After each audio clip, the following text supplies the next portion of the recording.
स्वागत है आपका एबीपी गंगा में और मैं हूं आपके साथ आयुषी नेगी। और बुलेटिन की शुरुआत करेंगे इस वक्त की एक बड़ी खबर के साथ। तो पीएम मोदी के बयान पर प्रियंका गांधी ने पलटवार किया है। आज राजनीति का दिन नहीं है, हमें संविधान को बचाना है, हमारी संस्कृति को हमें बचा कर रखना है। प्रियंका गांधी ने प्रधानमंत्री के बयान पर यह पलटवार किया है। उनका कहना है कि आज का दिन राजनीति का दिन नहीं है और हमें संविधान को बचाना है।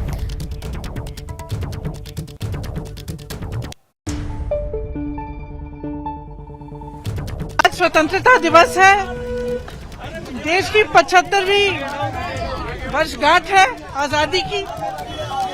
तो मेरे ख्याल से राजनीति की बात नहीं होनी चाहिए। ये एक ऐसा दिन है कि दिवस है जिसे हम सबको इकट्ठा होकर हर एक देशवासी को मनाना चाहिए, खुशी से मनाना चाहिए। आज के दिन राजनीति की बात करना थोड़ा मुझे सही नहीं लगता। और देखिए, प्रधानमंत्री मोदी के बयान पर राहुल गांधी ने कहा है कि पीएम मोदी के बयान पर उन्हें कोई कमेंट नहीं करना है। आप सब लोगों को स्वतंत्रता दिवस की हार्दिक शुभकामनाएं। इंडिपेंडेंस डे सबको बहुत बहुत बधाई। और जो प्रधानमंत्री ने सर लाल किले से जो बोला है और कहा है कि परिवारवाद देश को खराब कर रहा है, उस पर आपका क्या कहना है? देखिए भैया, मैं कमेंट नहीं करूंगा इनकी, सर 10 मिनट के लिए मगर सबको मोबाइल तो दरअसल आज लाल किले की प्राचीर से पीएम मोदी भ्रष्टाचार और परिवारवाद को विपक्ष पर एक के बाद एक कई वार उन्होंने किए। पीएम ने कहा कि परिवारवाद को लेकर उनका कहना था कि दुर्भाग्य से राजनीतिक क्षेत्र की इस बुराई ने देश की हम संस्थाओं में पोषित कर दिया। दो विषयों को तो मैं यहाँ आज चर्चा करना चाहता हूँ। मैं मानता हूँ हमारे इन सारी चुनौतियों को कारण, विकृतियों के कारण, बीमारियों के कारण इस 25 साल का अमृतकाल, उस पर शायद अगर हमने समय रहते नहीं चेते, समय रहते समाधान नहीं किए, तो वो ये विकराल रूप ले सकते हैं। और इसलिए मैं सबकी चर्चा न करते हुए दो पर जरूर चर्चा करना चाहता हूं। एक है भ्रष्टाचार, दूसरा है भाई भतीजावाद, परिवारवाद। भारत जैसे लोकतंत्र में जहां लोग गरीबी से जूझ रहे हैं, जब एक तरफ से देखते हैं, एक तरफ वो लोग हैं जिनके पास रहने के लिए जगह नहीं है, दूसरी पार वो तरफ लोग हैं जिनको अपना चोरी किया हुआ माल रखने के लिए जगह नहीं है। ये स्थिति अच्छी नहीं है। भ्रष्टाचार दीमक की तरह देश को खोखला कर रहा है। मुझे इसके खिलाफ लड़ाई लड़नी है, लड़ाई को तेज करना है, निर्णायक मोड़ पे लेकर के ही जाना है। तब मेरे 130 करोड़ देशवासी, आप मुझे आशीर्वाद दीजिए, आप मेरा साथ दीजिए। मैं आज आपसे साथ मांगने आया, आपका सहयोग मांगने आया हूं, ताकि मैं इस लड़ाई को लड़ पाऊं, इस लड़ाई को देश जीत पाए और सामान्य नागरिक की जिंदगी भ्रष्टाचार ने तबाह करके रखी हुई है। मैं मेरे इन सामान्य नागरिक की जिंदगी को फिर से शान बान शान के लिए जीने के लिए रास्ता बनाना चाहता हूं। और इधर जनेश्वर मिश्र पार्क पर अखिलेश यादव ने तिरंगा लहराया। इस दौरान कई मुद्दों को लेकर अखिलेश ने सरकार पर भी हमला बोला। उन्होंने कहा कि यूपी में महिला सुरक्षा को लेकर प्रदेश सबसे निचले पायदान पर है। वहीं बुलडोजर कार्रवाई को लेकर उन्होंने यूपी सरकार पर भी जमकर हमला बोला। सुब्रमण्यम स्वामी ने ट्वीट किया है और सवाल उठाया है कि प्रधानमंत्री जी ने कहा था कि सबको मकान मिलेगा। देखिए, मैं सबसे पहले देशवासियों को बधाई देना चाहता हूं 15 अगस्त की। उन लोगों को भी याद करता हूं जिनके कुर्बानी और बलिदान की वजह से आज हमारा देश आज़ाद है। राष्ट्रपिता महात्मा गांधी ने जहां सत्य अहिंसा का रास्ता दिखाया, पूरा देश उनके साथ जुड़ गया। मैं बधाई देता हूं, मुबारकबाद देता हूं। वहीं जहां हम आज़ादी की खुशियों में हैं, वहीं चिंता करने का सवाल ये भी है कि क्या आखिरी व्यक्ति का जीवन स्तर बेहतर हुआ है? जो सबसे गरीब समाज का है, उसके जीवन में क्या बदलाव आया है?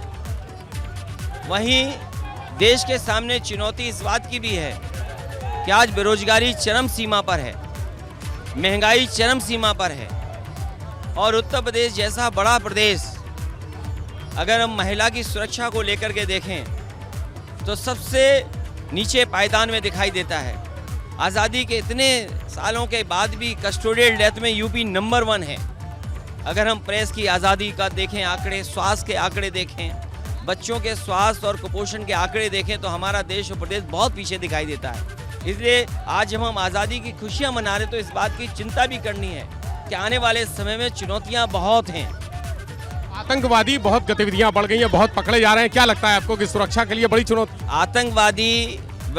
आतंकवादियों को रोकने के लिए फौज है, विभाग हैं, डिपार्टमेंट हैं। सरकार को जहां उसको रोकने के लिए काम करना चाहिए, वहीं ये भी चिंता करनी चाहिए कि आज गरीबी क्यों बढ़ रही है, महंगाई क्यों बढ़ रही है, जो इन्वेस्टमेंट की बातें हो रही हैं वो हमारे देश में इन्वेस्टमेंट क्यों नहीं आ रहा, वो माहौल क्यों नहीं बन पा रहा है।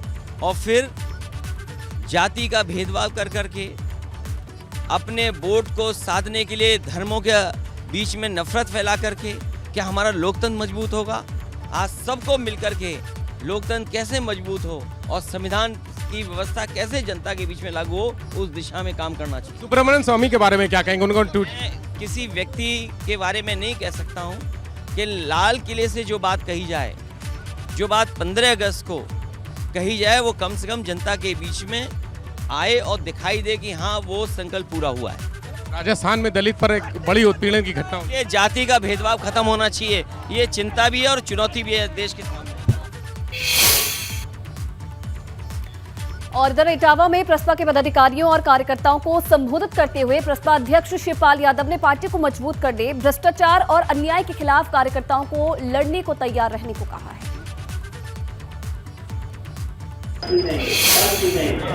लेकिन लड़ाई को लड़ना पड़ेगा।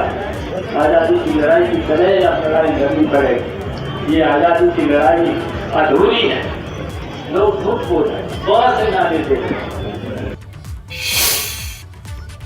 और चलिए आगे बढ़ेंगे एक बड़ी खबर के साथ। तो लखनऊ से बड़ी खबर है, यहां तिरंगा यात्रा निकाल रहे युवक आपस में भिड़ गए हैं। कहासुनी के बाद दोनों पक्षों में जमकर मारपीट हुई। इधर सूचना पर पहुंची पुलिस ने दोनों पक्षों को शांत कराया है। मामले की पड़ताल में पुलिस जुट चुकी है। बता दें आपको, बंगला बाजार का ये पूरा मामला बताया जा रहा है। तो बड़ी खबर है लखनऊ से, तिरंगा यात्रा निकाल रहे जो युवक थे आपस में भिड़ गए और कहासुनी के बाद दोनों पक्षों में जमकर मारपीट हुई। इस दौरान पुलिस को मौके पर बुलाया गया और पुलिस ने दोनों पक्षों से बातचीत करके मामले को शांत करवाया है।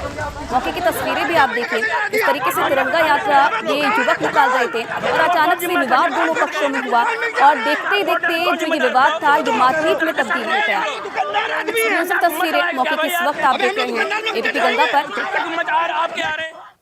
और पूरे मामले के बाद पुलिस भी मौके पर पहुंची, दोनों पक्षों से समझाइश हुई और उसके बाद पूरे मामले को शांत कराया गया है। बंगला बाजार का ये पूरा मामला बताया जा रहा है।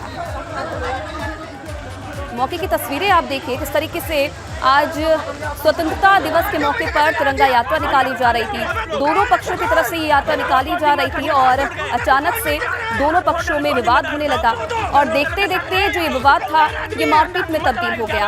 आशियाना थाना क्षेत्र के बंगला बाजार का ये पूरा मामला बताया जा रहा है। और अब जो ये मारपीट का वीडियो है, जो विवाद का वीडियो है, सोशल मीडिया पर भी काफी वायरल हो रहा है और पुलिस भी मौके पर पहुंची, आप तस्वीरों में भी देख सकते हैं। और दोनों पक्षों से समझाइश की गई और मामला फिलहाल शांत हुआ।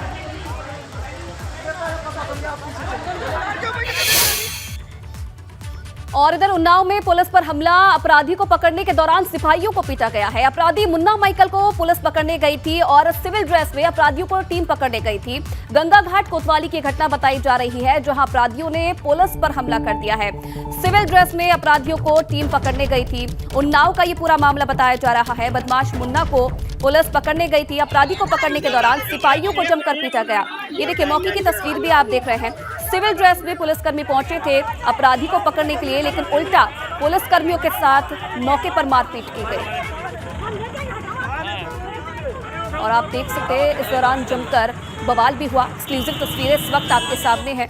सिविल ड्रेस में अपराधी को पुलिस पकड़ने गई थी, लेकिन देखते ही देखते जो वहां मौके पर मौजूद लोग थे उन्होंने पुलिसकर्मियों पर हमला कर दिया और इस दौरान जमकर हंगामा भी देखने को मिला। बताया जा रहा है कि अपराधी मुन्ना माइकल को ये टीम पकड़ने गई थी और सिविल ड्रेस में ये टीम पहुंची थी, जिसके बाद ये विवाद हुआ और वहां मौके पर जो मौजूद लोग थे जमकर हंगामा भी उन्होंने किया, पुलिस कर्मियों को भी पीटा। और चलिए फिलहाल आशीष इस खबर पर और ज्यादा जानकारी के लिए हमारे साथ जुड़ रहे हैं। आशीष, और क्या जानकारी मिल रही है फिलहाल इस खबर पर? ये आपको बता रही है उन्नाव के गंगा घाट थाना क्षेत्र का मामला है, जहाँ पे एक शातिर अपराधी है मुन्ना माइकल, उसको पकड़ने के लिए गंगा घाट थाने की शादी वर्दी में पुलिस गई थी। जब वो पुलिस मुन्ना माइकल को पकड़ती है तो उसके बाद उसके परिजन जो है पुलिस पे आक्रमण हो जाते हैं, हमला कर देते हैं और काफी जो है देर तक की ये बवाल चलता रहा। पुलिस वालों ने जब दोबारा जो है जब इस घटना की जानकारी थाने पे दी तो वहाँ से अतिरिक्त फौज जब पहुंची उसके बाद ये मुन्ना माइकल को गिरफ्तार करके ले जाया जा सका। जी, जो जिन लोगों ने हमला किया है पुलिस टीम पर, क्या उन पर भी कोई कार्रवाई हुई है? ये अभी तक की तो कोई कार्रवाई नहीं हुई है, लेकिन जो है अभी सीओ से बात हुई है तो उनका कहना है कि जिन लोगों ने इस तरीके से बवाल किया है उनके खिलाफ भी कठोर से कठोर कार्रवाई की जाएगी। जी, चलिए बहुत धन्यवाद आशीष तमाम जानकारी देने के लिए। बढ़ेंगे आगे एक बड़ी खबर के साथ। बरेली से खबर आ रही है, जहां अचानक से चलते ट्रक में भीषण आग लग गई। ट्रक चालक ने ट्रक से कूदकर अपनी जान बचाई है। दमकल की गाड़ी ने आग पर काबू पा लिया है। नेशनल हाईवे 24 के फरीदपुर में यह हादसा हुआ है। मौके की तस्वीरें भी आप देखिए किस तरीके से अचानक से इस चलते ट्रक में आग लगी, जिसके बाद ड्राइवर ने ट्रक से कूदकर अपनी जान बचाई है। हालांकि दमकल की गाड़ी ने आग पर काबू पा लिया है। एक्सक्लूसिव तस्वीरें सबसे पहले आप एबीपी गंगा पर देख रहे हैं। बरेली की पूरी वारदात बताई जा रही है। अचानक से इस ट्रक में आग लगी।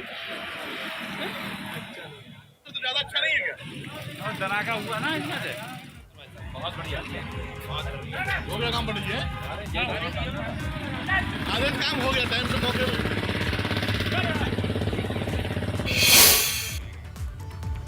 और इधर लखनऊ में सरोजनी नगर से भाजपा विधायक राजेश्वर सिंह ने तिरंगा यात्रा निकाली है। तिरंगा यात्रा के दौरान भाजपा के कार्यकर्ता समेत कई लोग इसमें शामिल हुए। तिरंगा यात्रा में लोगों का हुजूम उमड़ पड़ा। राजेश्वर सिंह से बात की हमारे संवाददाता विवेक त्रिपाठी ने। आजादी के अमृत महोत्सव में सरोजनी नगर से भाजपा के विधायक डॉक्टर राजेश्वर सिंह ने भव्य तिरंगा यात्रा निकाली है। यात्रा की शुरुआत हो चुकी है। डॉक्टर साहब हमारे साथ हैं। सर, आज इतनी भव्य यात्रा में जहां देख रहा हूं वहां भीड़ ही भीड़ और तिरंगा ही तिरंगा दिख रहा है। आदरणीय मोदी जी के आह्वान पर पूरा देश जागृत है। हर व्यक्ति तिरंगे की शान में रोड पे है, घरों पे, हर घर पे तिरंगा लगा रहा है और तिरंगे की गौरव गाथा सबको बताई जा रही है। तिरंगा हमारे अतीत का गौरव है, तिरंगा हमारे वर्तमान की प्रतिबद्धता है, तिरंगा हमारे भविष्य का प्रतिबिंब है। इसकी शान में ये यात्रा निकाली जा रही है और हर व्यक्ति इस यात्रा में चल रहा है। आज का दिन तो बहुत खास है क्योंकि 75वां एक तरह से समारोह है। ये आज़ादी के 75 साल पूरे हो गए, वर्षगांठ है। और इसमें और क्या क्या आपकी तरफ से किया गया है यहाँ इस यात्रा के अलावा? नहीं, इस हर घर तिरंगा अभियान को बहुत सफल तरीके से चलाया गया है। सरोजनी नगर के वासियों ने हर घर में तिरंगा लगाया है और श्रद्धांजलि अर्पित करी है उन बहादुर स्वतंत्रता संग्राम सेनानियों को जिन्होंने अपनी शहादत दी, जिसके कारण आज हम इस खुली हवा में सांस ले रहे हैं। हमारे पास आज सारे अधिकार हैं। आज हम लोग उनको श्रद्धा सुमन अर्पित कर रहे हैं। जितने शहीद थे 18 साल, 20 साल, 22 साल की उम्र में शहीद जो हैं फांसी पे चढ़ गए।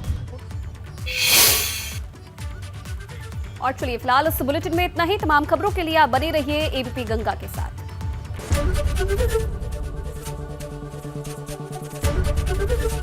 एबीपी गंगा, खबर आपकी, जुबान आपकी।